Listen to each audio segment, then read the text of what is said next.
ఆంధ్రప్రదేశ్ రాష్ట్రంలోని 58,000 మంది మున్సిపల్ ఉద్యోగులు, ఆప్కాస్ కార్మికులు, ఎన్ఎంఆర్, బదిలీ, Covid, M-book, additional workers, slab డ్రైవర్లు అందరికీ పేరు పేరున AP municipal workers and employees federation CIT రాష్ట్ర కమిటీ తరఫున నమస్కారాలు తెలియజేస్తాం.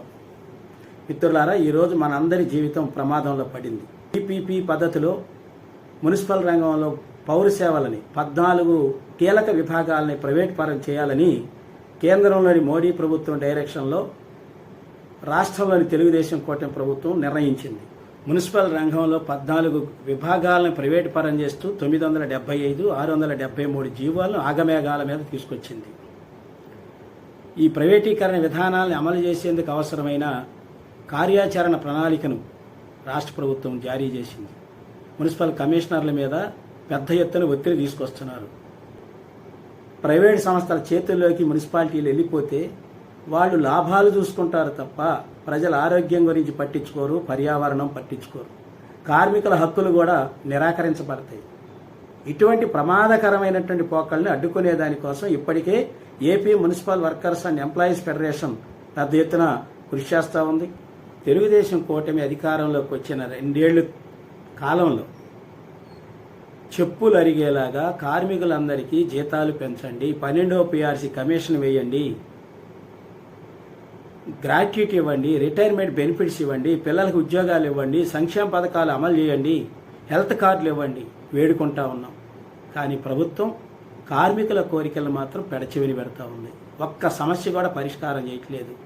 కానీ ప్రైవేటీకరణ విధానంలో ప్రైవేట్ సంస్థలకి వాళ్ళు పెట్టే పెట్టుబడికి డబ్బులు రాకపోతే, లాభాలు రాకపోతే ఆ లాభాలకు గ్యారంటీ ఇస్తారట. 33 సంవత్సరాలు లీజుకి ఇస్తామంటున్నారు మున్సిపాలిటీని కూడా. గతంలో చూసాం, విశాఖపట్నంలో ఇతర ప్రాంతాల్లో భూముల్ని 99 పైసలకు అమ్మేశారు. ఇప్పుడు మున్సిపాలిటీలను కూడా తక్కెడలో పెట్టి అమ్మేయటానికి సిద్ధమవుతున్నారు. దీనివల్ల మన జీవితాలు ప్రమాదంలో పడిపోతున్నాయి. ఇటీవలే హైకోర్టు శాశ్వత స్వభావం గల విధులు నిర్వహిస్తున్న కార్మికుల్ని పర్మనెంట్ చేయాలి అని చెప్పింది. కార్మికులందరూ పర్మనెంట్ అవుతామని ఎదురు చూస్తున్నారు.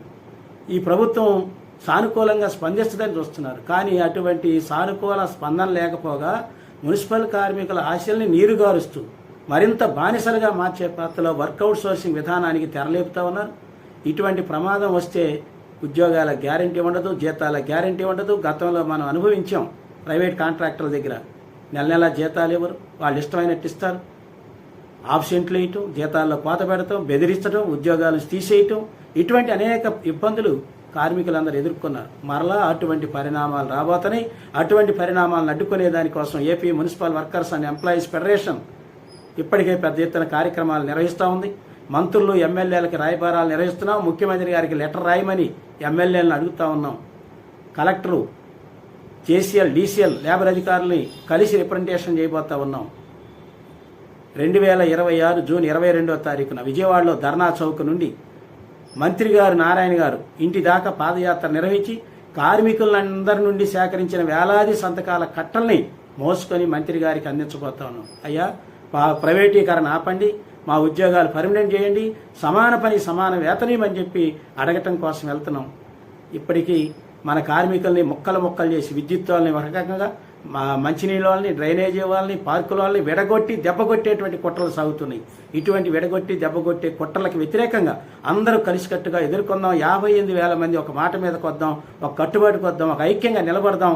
దీనికి కార్మికులందరూ ఆలోచించాలని, కలిసి రావాలని 22వ తారీఖు మన కోసం, మన కుటుంబాల కోసం, మన ఉద్యోగాల పర్మనెంట్ కోసం జరుగుతున్న కార్యక్రమంలో మీరందరూ పాల్గొని జయప్రదం చేయాలని AP municipal workers and employees federation CIT రాష్ట్ర కమిటీ తరఫున విజ్ఞప్తి చేస్తా ఉన్నాం.